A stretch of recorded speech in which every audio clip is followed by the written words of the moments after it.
Pathology, embracing creative and resourceful approaches to psychotherapy with author and therapist Dr. Paul J. Leslie.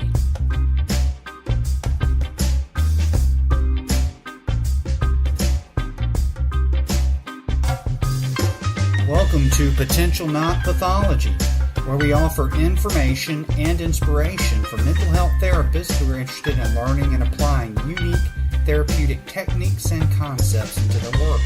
With a focus on the potential each client brings to his or her therapy session, this program examines ideas and tools which can assist your clients on their journey toward healing.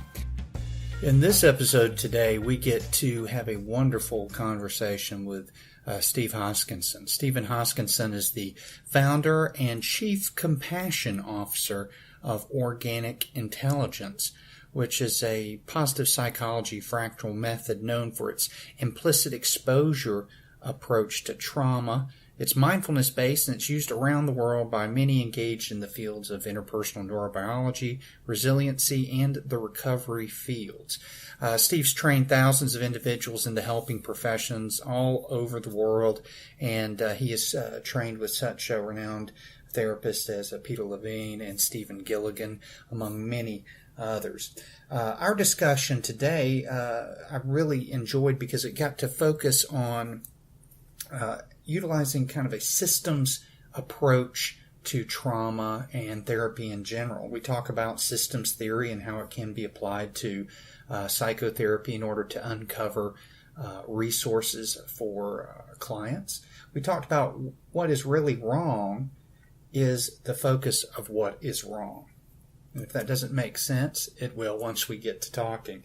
We really enjoyed the discussion on the role of context and framing and feedback in interacting with our clients, and how taking a second order view of the therapy interaction can really aid us in pulling up curiosity and just this ability to access these resources and resiliency within our clients. We discuss why it's sometimes important to act in order to know instead of know in order to act, and overall how he approaches seeing the trauma work that he does as part of a bigger, larger system that often gets ignored in a lot of the literature when talking about therapy and treatments. So I hope you enjoy this wonderful conversation. I had a blast, and hopefully he did too. This is our discussion with Stephen Hoskinson. Okay. Stephen Hoskinson, welcome to Potential Not Pathology. Thanks so much, Dr. Leslie. Yeah, well, I'm really happy that you and I could get to chat because we met at the Brief Therapy Conference, and we were attending the same workshop on kind of the history background of systemic therapy, and I get so jazzed when I get to talk to people who have that similar interest as mine. So I appreciate you talking to me today. I feel exactly the same. Paul, it's so good to be able to share these perspectives. And one of the things that came out, during that conversation really was, this question about how is it that the system perspective has kind of lost ground in some ways, and what does that mean for the future of therapy and systems understanding in general? Yeah, I agree. And we're going to chat about that. First, I want people who might not know you kind of to get an idea of what do you do, how you came, your journey to be a therapist, to work in the field. I mean, what brought you into this? I did my undergrad there in North Carolina at Wake Forest, and really began to study some neuroscience at the time, as well as really looking at wisdom traditions and contemplative process, and went from there to study clinical psych here in Southern California at Fuller in Pasadena. And that's really looking at the integration of these psychotherapeutic contexts with the larger questions of meaning and existence. And so I really, at that time, then began to delve into more systems-framed work, working with family systems, And then that led, as it has probably for many of us, to the work of Milton Erickson, Jay Haley, the Mental Research Institute, and Gregory Bateson, and others, and and worked also and studied with virtually all of the major Ericksonian teachers, and including being here in Encinitas and hanging out with Stephen Gilligan in that way. Right. So, yes, much of that journey has been so key. And I remember reading Uncommon Therapy and it just blowing my mind. Yeah. Just what is he doing? Because I came up in a really, very dogmatic, sort of orthodox kind of psychodynamically oriented perspective. And just rounding that out with this view to the strategic interventions and the larger system understanding within the context, too, of these altered states of hypnosis and the tremendous potential of that Erickson was such a genius at. Yeah, and it truly was able to see things that most people at that time were just unable to see. Yes, it's true. And so much of that still is a matter of training, which I do a lot of, and I'm sure you do too, that to be able to practice enough seeing, say, the somatic sphere, the biology in its interpersonal context. There's so many nested layers of perspectives to keep track of. It takes some years, really to practice it enough to be able to hold as many of these frames of reference simultaneously as possible. Right. Yeah. So I notice a big chunk of your work lately is helping people move beyond trauma and foster resiliency. Mm-hmm.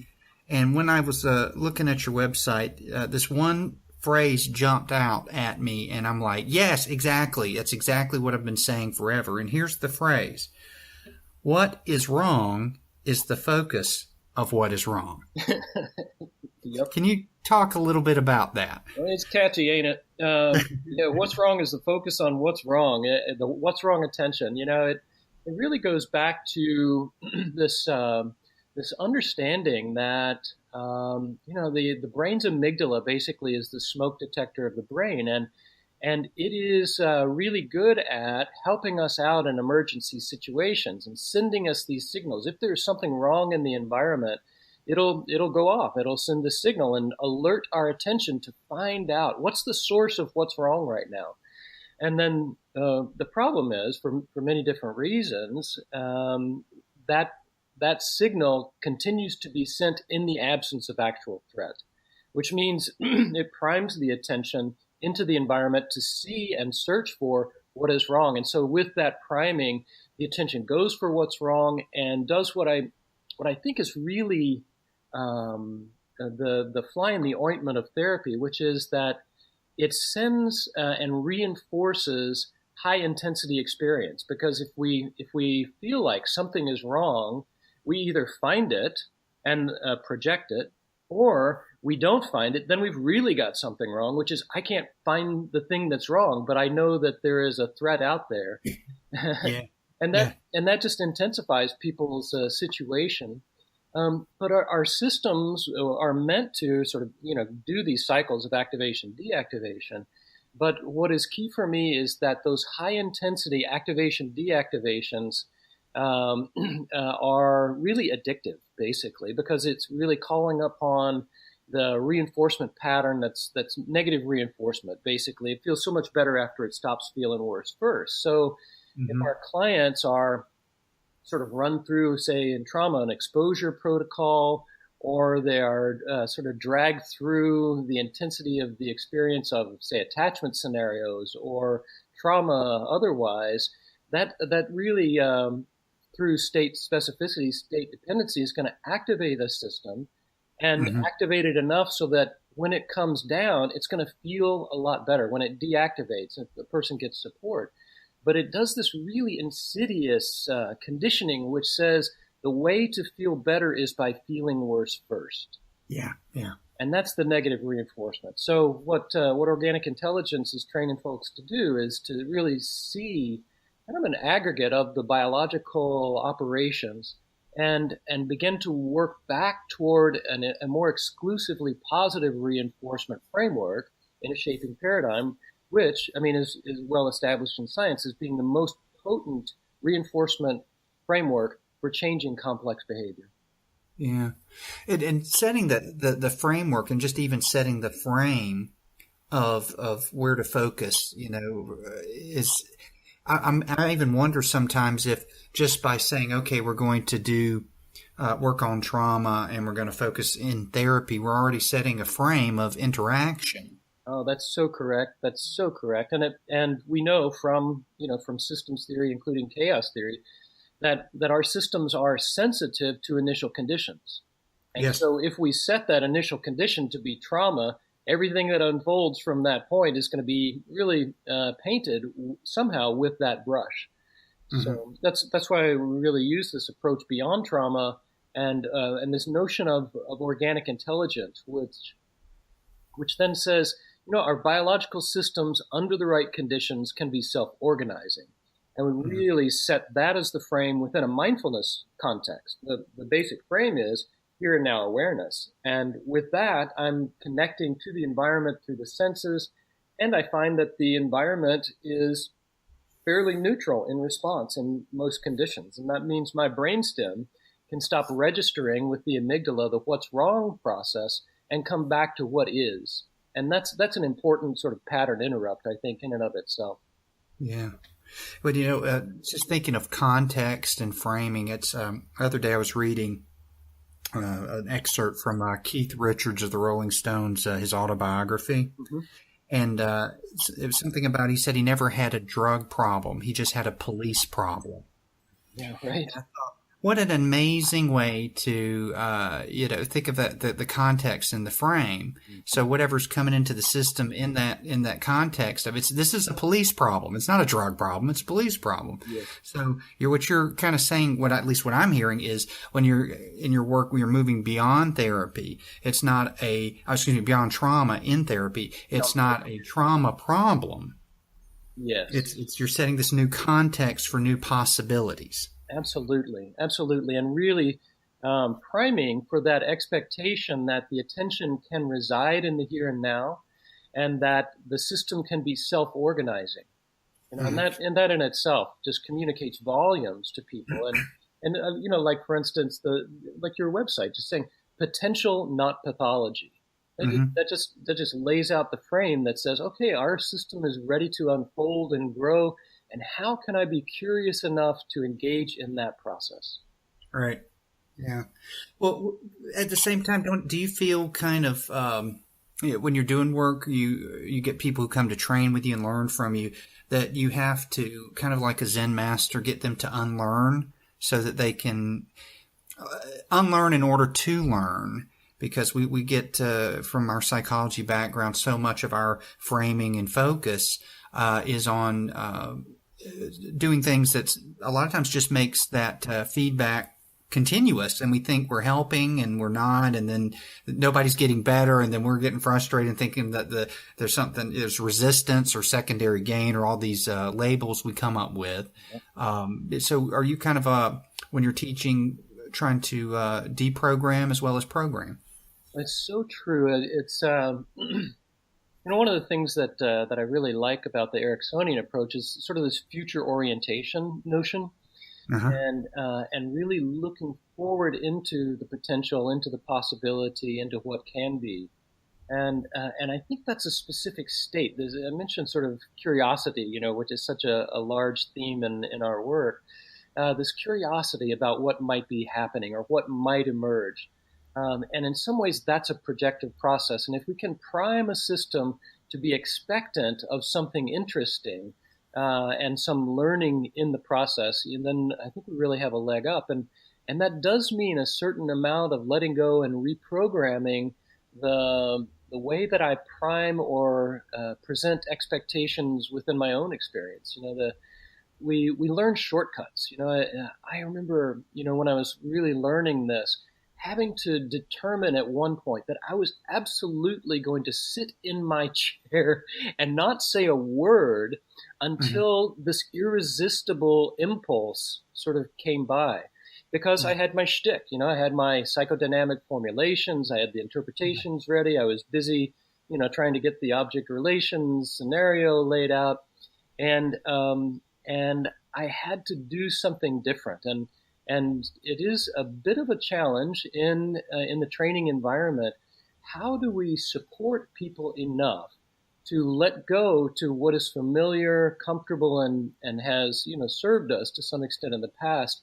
And before I get to the new place, it can be a little uncomfortable. Gurdjieff would call this like being between the two chairs, There's no place, no landing place, either in front or behind at some point. And what I find is if we can get together in that in this big boat of we're all in the same boat, then I can somehow take comfort in the fact that we are all sharing this unknowing. We're all sharing this ignorance, and I'll sometimes quote Mark Twain on this, because he said at one point, I'd rather have my own ignorance than another person's wisdom, because I have so much more of it.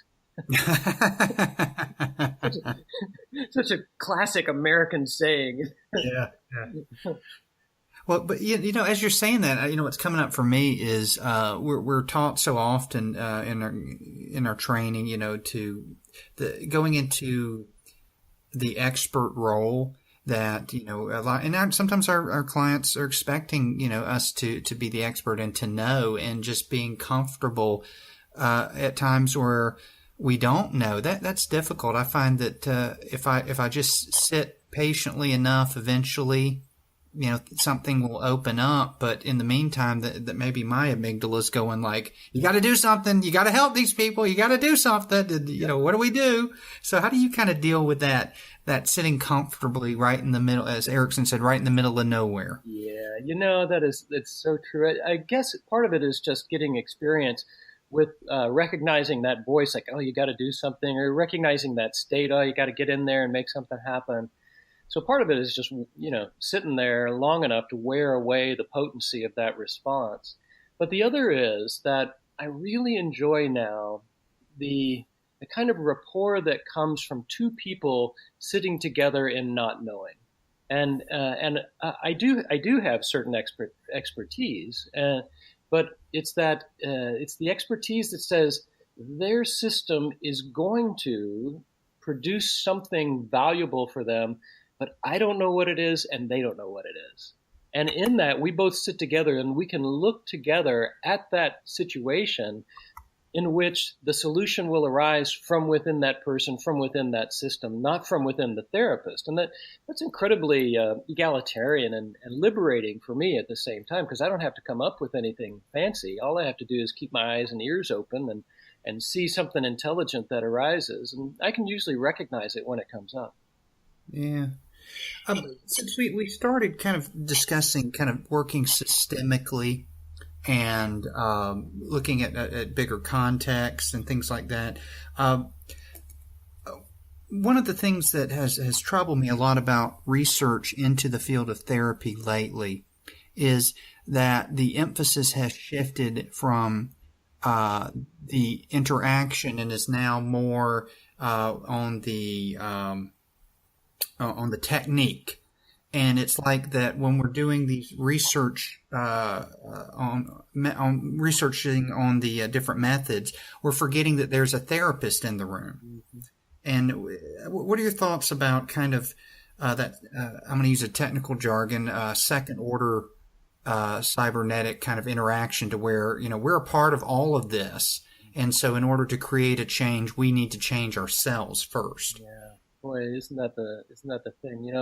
I'm thinking back to the research from Carl Rogers, and looking at sort of empathy, congruence, unconditional positive regard as being key relational, contextual components to whatever therapy is happening, or Eugene Gendlin, who would look at research and look at, say, the notion of felt sense as being a key, and also relationally informed component.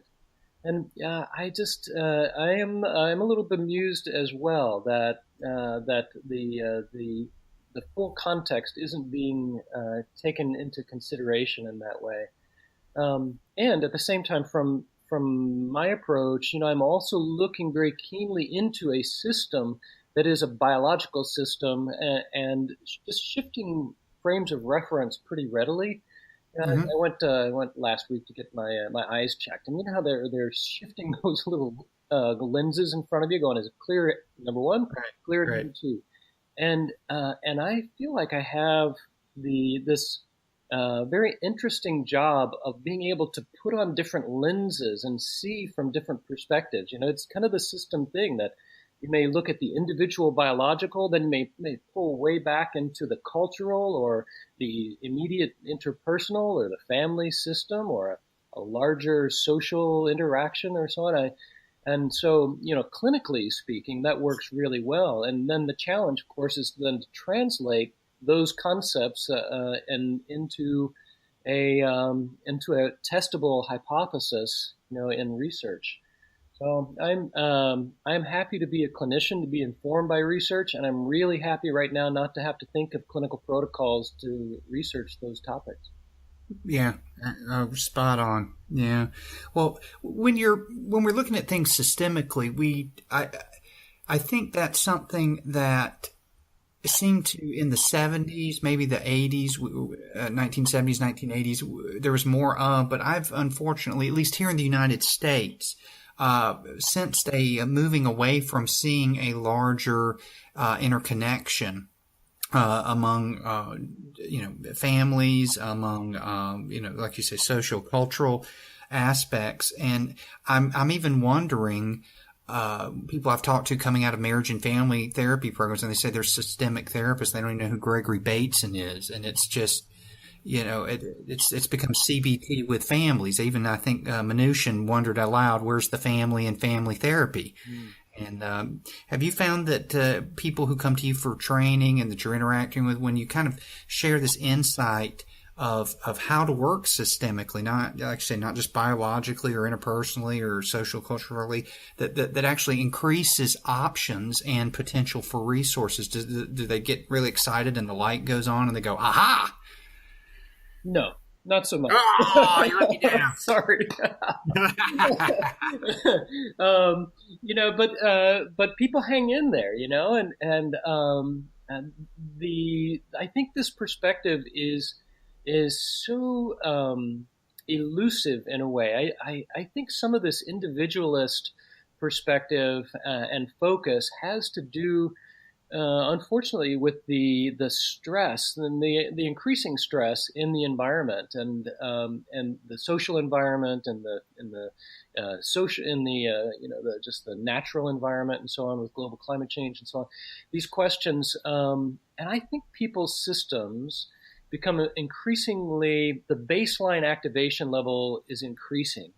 And when we're talking about trauma, then what we're talking about is either fight, flight, or freeze. And freeze, for instance, is notoriously disoriented. Folks are kind of dissociated, kind of out of it, spacey, can't really make heads or tails of things. Or in the fight or flight process, that's more sympathetic arousal, and that means, in a way, more like laser-like focus. Sympathetic system is really good at picking out, like that figure ground distinction. The sympathetic system really amps up that individual, discrete, attentional focus. And somehow, I think we see the world in that kind of digital way with that kind of arousal. And I think some of our individualist focus and corresponding lack of social engagement is due to our biologies that are under significant stress in the modern period. And that creates a loop, because then if we're getting from the environment, our biology goes up, we actually then create outside of ourselves stress, and we just get locked in this pattern, don't we? We sure do. And it's epidemic, and it's really laid on what I think is a larger contextual disturbance, which is our species is now existing apart from what our biology expects. We really grew up, if you will, evolutionarily as hunter-gatherers, as in small tribal groups, and we have since, like 15,000 years ago, really with the domestication of plants and animals, developed larger city-states and population centers where mutuality in relationship is untraceable. If you look to the recent economic crisis, we see that cheating basically pays. But if we're in a small group, in a small tribal group, cheating doesn't pay because there is payback if you're trying to get away with something. Mm-hmm. So, looking at a greater context, I guess, when you're sitting with someone, they come in, how do you, just for yourself, how do you get a starting point? Because I know when I've taught workshops and we kind of talk about these kind of a systemic view of interaction, sometimes folks say, well, I kind of get overwhelmed because it's like, I give you an example. Someone who's never worked with families will tell me, how do you work with families? I would just get overwhelmed. And I'm thinking, I get overwhelmed sometimes with an individual more than a family. Mm-hmm. So again, it's context and what we're dealing with. So when you sit down with a client, how do you keep from getting overwhelmed, but yet also hold that big picture? Yeah, I'm insatiably curious, and I tend to enjoy people quite a lot, and that's really a saving grace because I'm actually genuinely, typically interested in people and their experience, and again, there is this priming that is within me that says there is a nascent impulse of potential, of growth and coherence that is going to come out, and I'm just curious as all get out about when that's going to come out, how it's going to come out, what it's going to look like, and how then we can engage in such a way that the person begins to experience it and embody it and get to enjoy their own evolutionary process. So that expectation, that priming, really in the direction of organic intelligence or potential, I think is one of the big ways that I do it. The other is that, when you've been doing this stuff for a while, you're having to work less hard. You kind of learn some ways of doing it, and it becomes then a little bit of instead of a practice of the scales, it becomes jazz. It becomes this very interesting free-form conversation of mutual interest that is, really I'm orienting myself to the well-being of the client. And within that, I feel like I have quite a bit of range to explore all of the aspects of living that may be relevant to that person's associative network in the moment. So we're going to have, and I'll train my students in this free association conversation and really begin to leaning heavily really on the interpersonal side of things, and really then listening for the projections and listening for the projections that are not only, I think it was D.H. Lawrence who characterized the Freudian unconscious as this. He said, the Freudian unconscious is the cellar in which the mind keeps its bastard spawn. The cellar in which the mind keeps its bastard spawn. And that's if you don't mind me saying, that's a hell of a priming. To expect that what's going to come out of the unconscious is, these mutant zombies from the cellar or something, right? Those nasty little id impulses, or, whatever. And if instead we are expectant and priming for this movement of organization, and we have some sense refined and defined by, the state of the art in neuroscience, of what that might look like, then when it happens, I can do because I'm primed, I'm ready, I do a very immediate and emotively spontaneous reinforcement on that. And that takes a little while to be able to respond instinctively in that way, but it's really key for the reinforcement because it's got to be timed well. I tell people that one of the differences between what I do and what you might find in other places isn't so much in what the intervention is, but the timing of it, and its intention. As you're saying that, I'm kind of reminded of Heinz von Forster's comment, act in order to know. Yeah. And I think that we all seem to want to know before we act. And what I'm hearing is, I got a plan, but it is so wide open. And how did you learn to become comfortable with a wide open plan? Well, it took a long time to dispense with the maps that I felt weren't achieving what I wanted to achieve. So, I still look, with the lens of, say, a family system. I still look with the lens of the psychodynamic perspective. I still look with the lens of the systems, but I really lean heavily in the complexity sciences about the nature of phases and phase transitions. And I'm watching that biology for that. And also really, I spent a lot of time doing projective testing.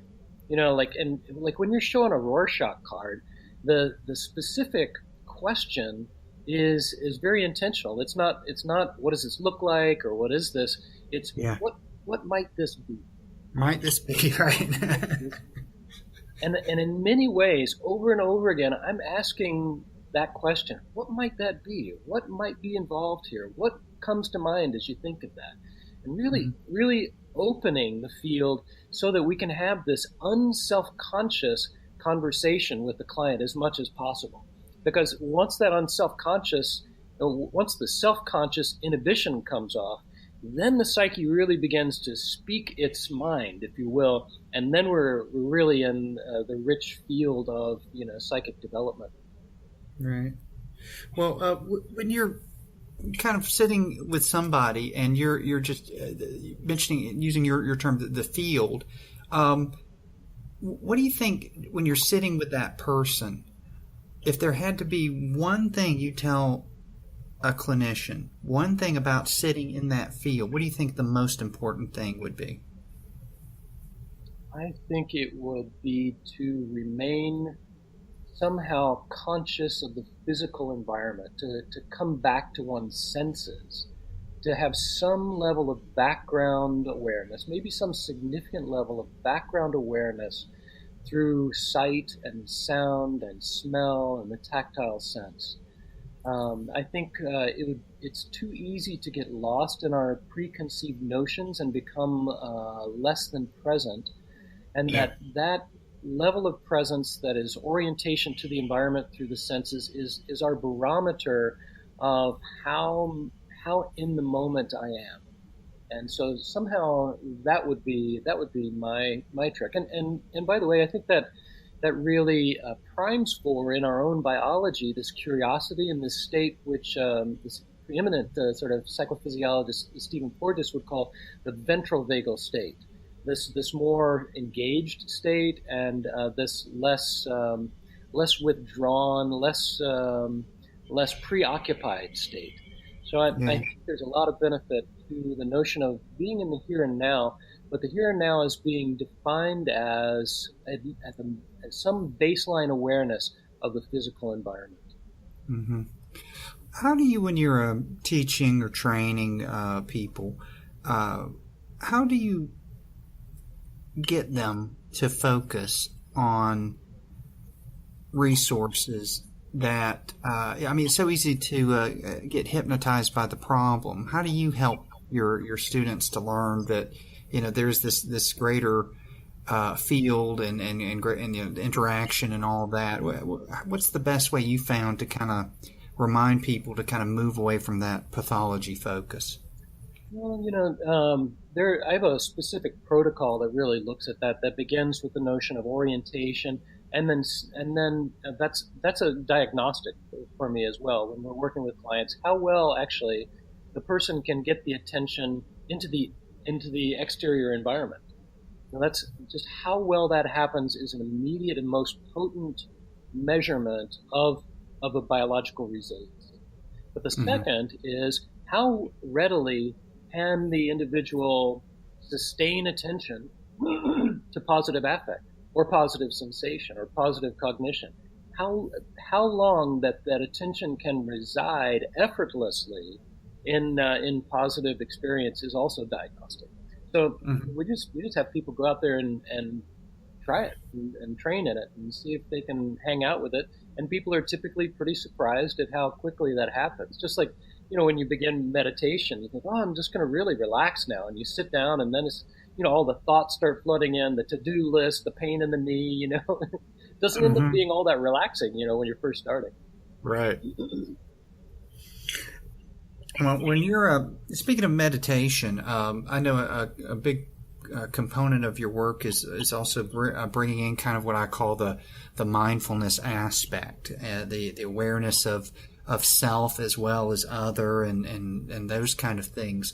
Could you just for a minute or two just tell everyone listening, why do you think that is of such crucial importance? Yeah. Well, it really gets back to the kind of state that it creates. This attention into the environment does several things. I think I mentioned it primes, I think, for that ventral vagal system, which is this social Mm-hmm. engagement, this engagement curiosity. But it also interrupts the what's wrong attention.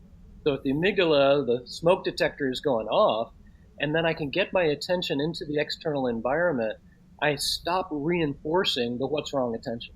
And I get back to the what is attention.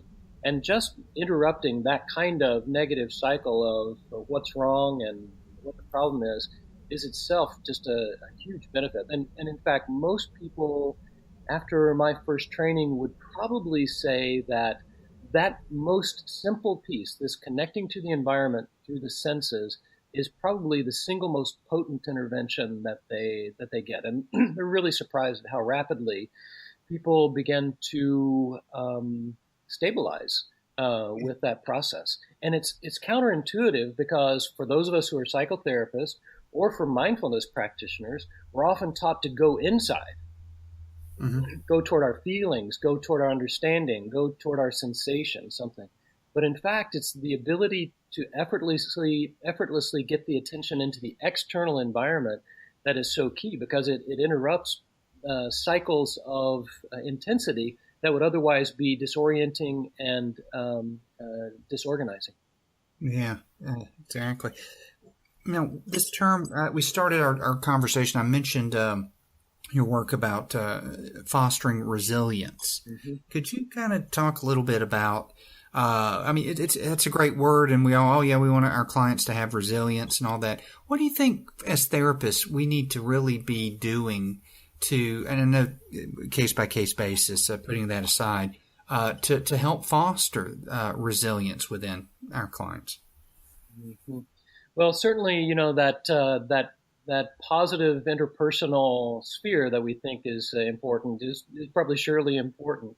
That unconditional positive regard, the empathy, congruence, and if we can come up with a non-pathologizing environment as a part of that, wouldn't that be a really nifty thing? Mm-hmm. One in which the client and the sort of the hierarchical dimension between client and clinician is diminished somehow. That would be a nice thing.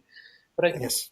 the other thing that I draw a distinction about is what I call a phase 2 versus phase 3 intervention. And the phase 2 are things that we can be doing.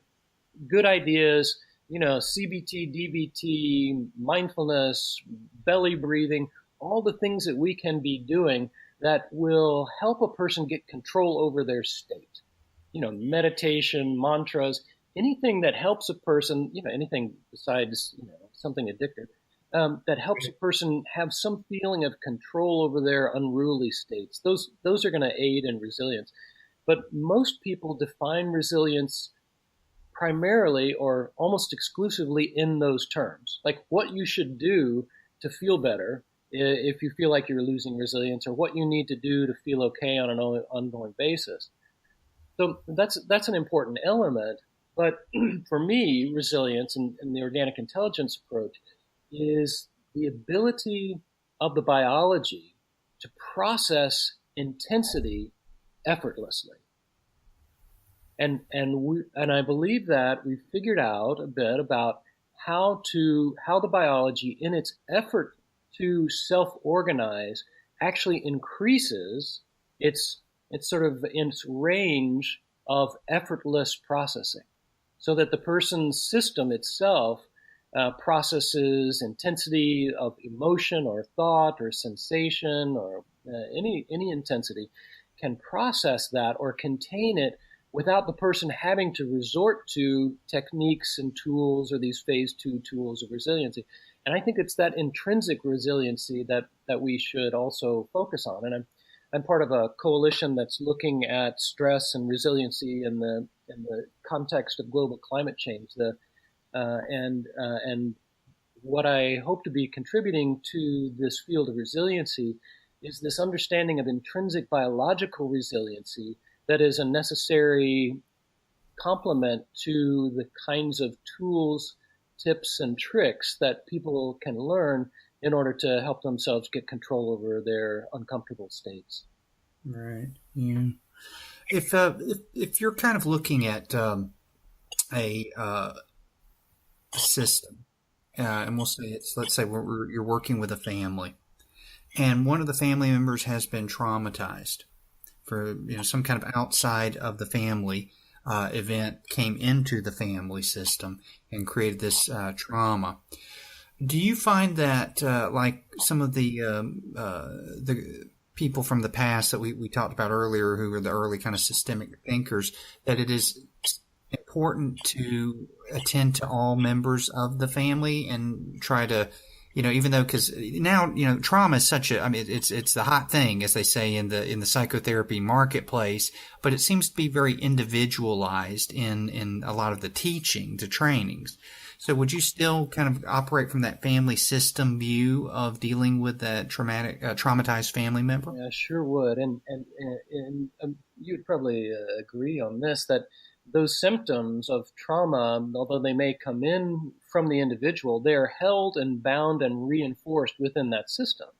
Yes. So you're really looking at how is that reinforced and beginning to try to find an alternative input into the system. And so I'm for sure going to be looking for who's holding the resource, right? And how can we begin to get a look on the resource? We're not going to gloss over the suffering. We're not going to be unempathetic about the challenge, but I'm going to be looking for who's got the idea, who's got the affect, who's got the movement that is actually contributing to the expansion of the system rather than its contraction. Mm-hmm. And that may be the person who is traumatized. That may be, anybody else in that group. I would just get mighty curious about how that was going to happen. Yeah. So I guess some takeaways I'm getting is a big foundation for you is curiosity. And is that kind of how you approach at this stage of your life? Do you kind of approach life in that perspective now as well, outside the therapy room? Oh man, I am so I am so enjoying my life, and honest to God, if you knew my life experience, you would know that there's no good reason for this. But I just really enjoy it, and I have a spirit of this curiosity that's ongoing, and I think it was Martin Luther who said, "If we could but see a grain of wheat, we would go mad with wonder." Yeah, it is. I again, this is just me, and I think you and I are kind of kindred spirits on this systemic view. It's like the more we see things systemically in our life, in our world, those false boundaries and barriers just kind of fall away. Mm-hmm. And, things that happen, although, yes, we place them in a category of unpleasant, but then when we really look at this grander interconnection, it's just kind of, it's fascinating. And I'm always surprised, let's put it that way. Me too. And I love that. And in some ways, I think of it as just seeing the beauty of, it was Mandelbrot, right, who coined this term fractal, and really seeing nature from this fractal perspective, it is just so beautiful. Mm-hmm. To see the unfolding and the reiteration of patternings that occur, and so, for instance, I'll train my folks to see the human biology in its fractal expression and see when it's becoming more reiterative in its organizational phase and so on. But it's fascinating just to see this beauty because it's us. right? I mean, this amazing fractal nature, that is us too, and we are thoroughly embedded in nature. We're not going to nature. We are nature, and so I'm thrilled to be a part of it, and frankly, Paul, jazzed to be connected with you in that way. Oh, thank you. Well, as we about to wrap this conversation that could probably go on for far too long, I'd like people to kind of know where the best way they can find out about you, your trainings. I know you're doing a lot of international trainings as well. Mm-hmm. Can you kind of tell them the best way to find you and kind of some of the things you're offering lately? You bet. You know, the thing that I'm doing now is really realizing that the subtlety and the nuance of the biological observation is really key. Like seeing a person, seeing a body, seeing a biology, there are a ton of different observations that one could make. And so we need to have some coaching on what's relevant in what moment and how to begin to decode the complex interactions that are occurring with every breath and every bat of an eye and every change of coloration and muscle tension and so on. So I've created both live trainings and then online components with them that have a lot of video feedback options and feedback options for people's training experience. So really trying to leverage technology for the sake of humanity, and so those trainings are available online, but they're also in various locations around the world. I'd say the best avenue to find that would just be the website, Organic Intelligence. And if you want to see an example of me working, there is thejadavideo.com. And that's me working. My daughter was, I guess she was 3. She's 9 now. And we had gone to the San Diego airport. We were going on vacation, and long story short, she'd gotten into the fountain there in Terminal 2 and got a coin stuck in her throat. And I saw this happening, and I quickly turned her upside down and gave her some really supportive pats between the shoulder blades. And she was fine, except that, about 11:30 that night at San Diego Children's Hospital, she was anesthetized, and they took out 2 pennies out of her throat. Oh my goodness. Yeah. Oh, and still the 2 most expensive pennies in all of San Diego County. I bet. And so the next morning we were having breakfast, and because we've been going on vacation, I had a video camera with me, and she started to do this kind of choking game. So in a 6.5 minute segment, I go through that with her, with seeing her move through this fight, flight, and freeze pattern, and then come back into social engagement, all through simply reinforcing the elements of her psyche that were very positive, that were helping her negotiate it. Like she would talk about her brother Jacob and her friend Julia. So the jadavideo.com, I think that could be really interesting for folks as well, and just get a little sample of how to work in a really naturalistic fashion with trauma in a way that's not traumatic, and in fact doesn't even reference trauma. I call this an implicit exposure model. We're just doing this free association conversation and then watching as the system tells you how it wants to unfold, sometimes without even naming the trauma at all. Yeah, that's great. Oh, that's so wonderful. Listen, I want to thank you so much for talking to me today, my friend, and it's always a pleasure to chat, and we've got to do it again in the future soon. I feel the same. Thank you.